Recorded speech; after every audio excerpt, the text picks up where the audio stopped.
Cálculo del campo magnético en el eje del par de bobinas de Helmholtz. Campo creado por corriente eléctrica, un sistema de cargas que efectúa un movimiento estacionario, es decir, un flujo continuo de corriente eléctrica, genera un campo magnético E, cuyo valor medio en un punto de observación depende de las coordenadas de dicho punto, pero no el tiempo, introduciéndose en el potencial del vector A, tal que B igual a ρ A, y promediando temporalmente la ecuación de Maxwell del momento magnético se obtiene el potencial del vector promedio, donde μ0 es la permeabilidad magnética del vacío, J la intensidad de corriente eléctrica y ρ es la distancia del punto de observación hasta el volumen de la corriente de B. Sustituyendo las ecuaciones, obtenemos el campo magnético teniendo en cuenta que el operador rotacional se refiere a las coordenadas del punto de observación, que se puede permutar con el signo de interrogación, y trata con Julius como constante de derivación. El descubrimiento del carácter corpuscular de la carga eléctrica se le asigna al físico inglés J.J. Thomson. Dicho descubrimiento lo realizó en 1897 experimentando con un tubo de vacío semejante a los actuales tubos de un televisor. Dentro del tubo contenía una pequeña cantidad de gas. Colocó las dos láminas metálicas situadas una frente a la otra, cátodo y ánodo, y explicó una tensión eléctrica entre ellas. Thomson comprobó que del cátodo salían unos rayos a gran velocidad, rayos catódicos, que atravesaban al ánodo si en este se practicaba un agujero, y que producían un pequeño destello al llegar a una pantalla fluorescente. Sometido a los rayos de campo eléctrico y magnéticos, comprobó que se comportaban de la misma manera independiente del gas que se colocase en el tubo, y comprobó que estaban formados por partículas cargadas, a la que bautizó con el nombre de electrón, pudiendo determinar su relación carga-masa. Más tarde, en 1911, el físico norteamericano R.A. Millikan consiguió también medir la carga del electrón mediante un experimento de la gota de aceite. El movimiento de un electrón en un campo eléctrico es un paso a través de un campo eléctrico de intensidad E. El electrón de carga es acelerado en nuestro dispositivo experimental. El campo eléctrico se genera al aplicar una diferencia de potencial entre los electrodos que se encuentran al interior del caño. Así, el electrón llega a adquirir una energía cinética proporcionando dicho voltaje.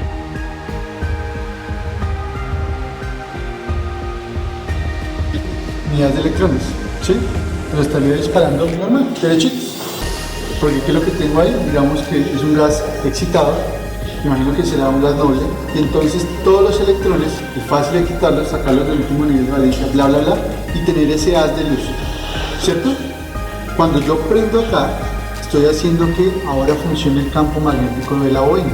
Lo que estoy haciendo es que a través de estas bobinas pasa muchísima corriente, pero lo que descubrimos después fue que la corriente, un campo eléctrico, también genera un campo que magnético, y ese campo magnético es capaz de desviar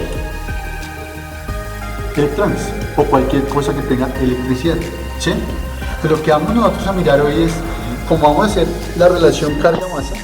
Voy a ir cambiando primero aquí estoy cambiando la corriente, ¿sí? Entonces voy en 1.87, este valor de acá es este mismo valor de acá de la fuente. ¿Listo? Entonces estoy cambiando la corriente y me doy cuenta que por ejemplo, entre menos corriente, menos que le pasa al radio de la trayectoria, etcétera, etcétera. Primero, juego con eso. Me imagino que si aquí era la corriente, ya es el voltaje. Entonces ahora cambiemos aquí el voltaje. Entonces miren, ¿sí ven que el voltaje también incide sobre la trayectoria del radio circular? ¿Sí? ¿Sí? Esas son las dos variables del día de hoy. Vamos a mirar cómo el voltaje y la corriente afectan la trayectoria de ese radio circular. Pero el propósito es calcular la relación carga-masa del electrón. Quiero que empiecen ahí, en 2 amperios. Ese es un valor altísimo, entonces quiero que empiecen ahí. Fíjense ahí, la trayectoria circular, ¿sí lo ven? ¿El circulito chiquitico? Sí. Bueno, entonces mire, don Julián, trate de abrir y cerrar eso.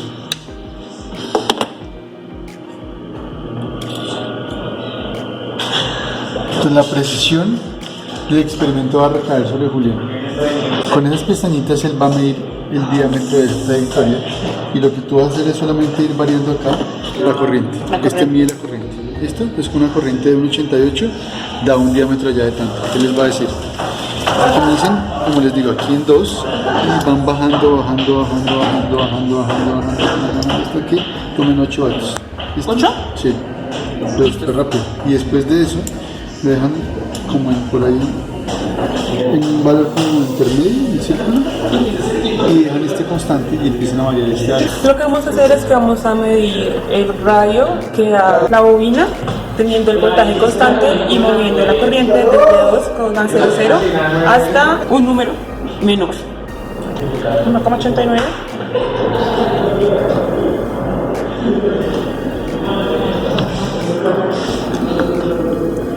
En 4.64 centímetros. Ahora lo que vamos a hacer es que vamos a mantener la corriente y vamos a cambiar el voltaje para ver cuánto dan los radios. ¿En cuánto dejamos la corriente? ¿En 2? ¿Queda bien? ¿En una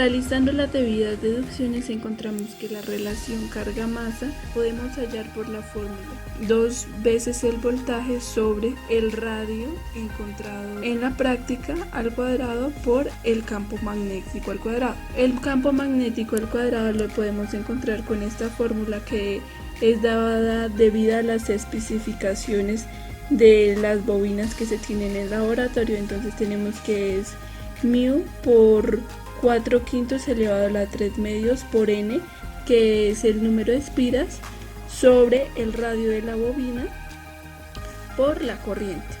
También tenemos que la relación carga-masa teóricamente tiene un valor de 1.75 por 10 a la 11.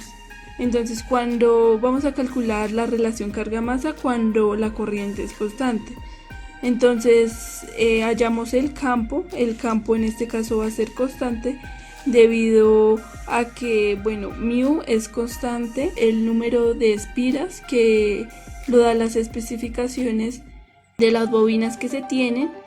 Esto 0,15 es el radio de las espiras, tiene un radio de, este es el radio, no es de las espiras sino de la bobina, 150 milímetros, acá lo tenemos en metro. Y este 1,5 es la corriente que va a permanecer constante para este caso. Y esto nos da un valor de 5.20 por 10 a la menos 4 teslas. Luego reemplazamos este campo en la fórmula de la relación carga-masa, donde tenemos pues 2 veces el voltaje, que es lo que vamos a cambiar en cada caso.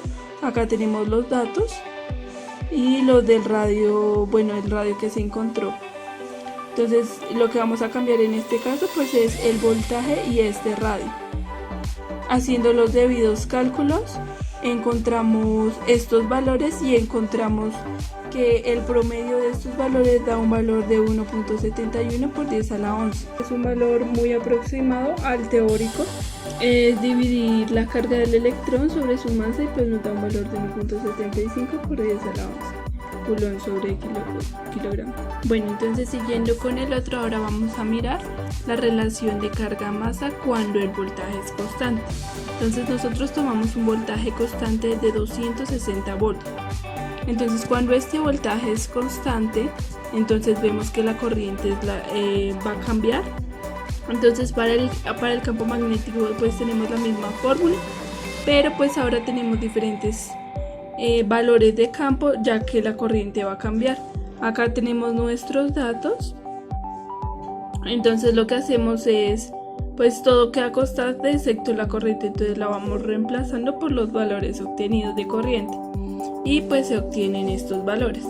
Estos valores de campo magnético los vamos a reemplazar en la fórmula carga-masa, la cual nos dice que va a ser 2 veces el voltaje, que va a ser constante, por el radio que se encuentra, por el campo, que pues son cada valor que vamos a reemplazar. Entonces los elevamos al cuadrado, acá me faltó al cuadrado, y obtenemos estos valores. Estos valores, igual que en el anterior, los vamos a promediar, y bueno, el promedio de estos valores da un valor de 1.86 por 10 a la 11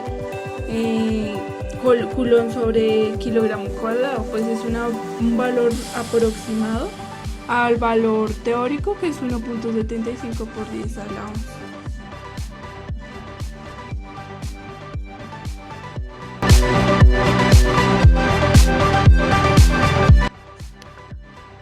Mediante el uso de las leyes y fórmulas aprendidas a lo largo del curso, se pudieron usar de tal forma que nos dieran una relación entre la carga y la masa de un electrón para así calcularla de una manera más fácil. Aún sin la variación de la corriente, el radio de haz de electrones puede variar. El radio del haz de los electrones es directamente proporcional al voltaje aplicado. Los porcentajes de error altos se refieren a una medida del radio del haz con poca precisión.